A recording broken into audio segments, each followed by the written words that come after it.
अस्सलामुअलैकुम। मेरा नाम हाफिज हैदर है और मैं क्लिनिकल साइकोलॉजिस्ट हूँ। जैसे कि मैंने जो है अपने फर्स्ट लेक्चर में जो है बताया कि सीबीटी क्या है, साइकोलॉजिस्ट क्यों इसको इस्तेमाल करते हैं और ये जो है कौन कौन से जो है डिसऑर्डर के लिए जो है मुफीद है और जो है साइकोलॉजिस्ट किन किन डिसऑर्डर को ट्रीट कर सकते हैं इसके जरिए।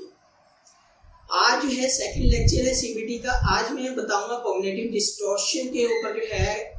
तो कॉग्निटिव डिस्टॉर्शन जो है एक टूल किट का एक पार्ट है। एक कारपेंटर है, कारपेंटर के पास जो है कोई भी चीज बनाने के लिए मुख्तलिफ टूल्स होते हैं और वो उन टूल्स की मदद से जो है कोई भी चीज जो है आसानी से बना लेता है। इसी तरह साइकोलॉजिस्ट के पास सीबीटी एक टूल किट है और साइकोलॉजिस्ट जो है इस टूल किट में से स्पेसिफिक टूल को चूज करते हुए पेशेंट्स का ट्रीटमेंट करता है। तो बेक का जो है कॉग्निटिव जो है डिस्टॉर्शंस को आइडेंटिफाई करने का मेजर पर्पस जो है वो ये था कि पेशेंट की इरेशनल थॉट्स को जो है आइडेंटिफाई किया जा सके। बेक ने जो है बहुत ज़्यादा डिप्रेशन के पेशेंट्स के ऊपर काम किया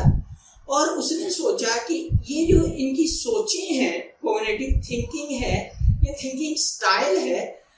इनको जो है कहीं ना कहीं जो है डिफरेंट ग्रुप्स के अंदर कैटेगराइज किया जाए ताकि जो है मजीद जो है चीज़ों को आसान किया जा सके।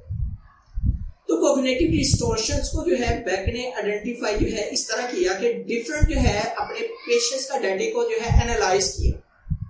क्योंकि पेशेंट जो है जब वो डील कर रहा होता था तो वो जो है एक हायरार्की बनाना शुरू कर गया, एक लिस्ट बनाना शुरू कर गया, डिफरेंट जो है थिंकिंग पैटर्न्स बनाता गया, वक्त गुजरता गया। जब जो है बेक के पास बहुत ज़्यादा डाटा इकट्ठा हो गया तो उसने क्या किया, उस डाटे को एनालाइज किया। अब उसमें से जो है जो डिफरेंट जो है सोचे थी उसने डिफरेंट ग्रुप्स के अंदर कैटेगराइज कर दी, डिफरेंट सोचे डिफरेंट ग्रुप्स के अंदर कैटेगराइज कर दी और उसको जो है नेम दे दे, टाइटल दे दिए कि ये जो है सोचें इस ग्रुप के अंदर जो है लाई करती हैं कि ये जो है इस तरह की सोचें। अब हर शख्स की जो है डिफरेंट सोचें थी और जो है सोचों के पैरामीटर्स भी डिफरेंट थे। तो बेक जो है इनको क्लियर करने के लिए जो है मजीद जो है इनको जो है कैटेगराइज करने की जो है वो नौबत आई कि जो है बेक ने कैटेगराइज किया ताकि जो है आसानी से समझ आए कि एक्चुअल में जो है उनके थिंकिंग पैटर्न स्टाइल के अंदर जो है कौन कौन सी जो है कॉग्निटिव डिस्टॉर्शंस आ रही। तो कॉग्निटिव डिस्टॉर्शन जो है जब जो है उसने आइडेंटिफाई कर ली तो मजीद जो है सीबीटी किट को जो है मॉडिफाई करके जो है और टूल्स को इंट्रोड्यूस करवाया कि मजीद जो है अब कॉग्निटिव डिस्टॉर्शन तो पेशेंट्स की आ गई, पता चल गया कि ऑटोमेटिक थॉट्स, इरेशनल थॉट्स और जो है जिसकी वजह से इरेशनल बिलीव्स पैदा हो रहे हैं जिनका रियलिटी के साथ कोई ताल्लुक नहीं है, सिर्फ और सिर्फ ताल्लुक है उस शख्स की अपनी सोच के साथ और उसको जो है अब मजीद जो है कैसे बदला जा सके। तो कॉग्निटिव डिस्टॉर्शन जो है बेसिकली जो है आइडेंटिफाई करती हैं कि पेशेंट की, क्लाइंट की सोचें क्या है करंटली। मजीद जो है सीबीटी के लिए जो है मजीद टूल्स को उसने जो है इंट्रोड्यूस करवाना शुरू कर दिया जब जो है उसने कॉग्निटिव डिस्टॉर्शंस को आइडेंटिफाई कर लिया।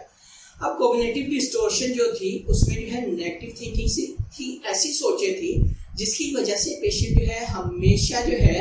वो कोई ना कोई प्रॉब्लम में फंसे रहते थे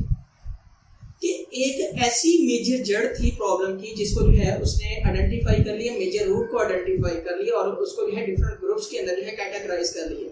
और बेक ये समझता था कि अगर जो है कोई भी साइकोलॉजिस्ट या कोई भी न्यूली प्रैक्टिशनर जो है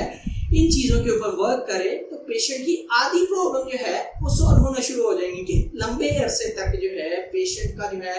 साइकोथेरेप्यूटिक प्रोसीजर में से गुजरना जो है और वो शॉर्ट हो जाएगा कि क्विक जो है ट्रीटमेंट प्रोसीजर उनके लिए हो जाएगा कि फौरी तौर पर कॉग्निटिव डिस्टॉर्शंस को आइडेंटिफाई किया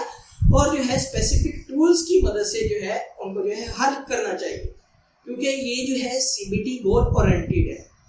कि इसमें जो है पेशेंट की सोचों को जो है आइडेंटिफाई करना, कॉग्निटिव डिस्टॉर्शंस को आइडेंटिफाई करना है और उनको रिजॉल्व करने की कोशिश करनी है और उसके लाइफ के गोल सेट करने हैं और जो है उनको अचीव करवाने की कोशिश करनी है। और ये जो है एक कोलैबोरेटिव जो है अप्रोच है पेशेंट की और जो है साइकोलॉजिस्ट की। तो कॉग्निटिव डिस्टॉर्शन में जो है हमेशा थिंकिंग पैटर्न में एरर्स होते हैं और उन्हीं एरर्स को जो है बेक ने डिफरेंट ग्रुप्स के अंदर कैटेगराइज कर दिए।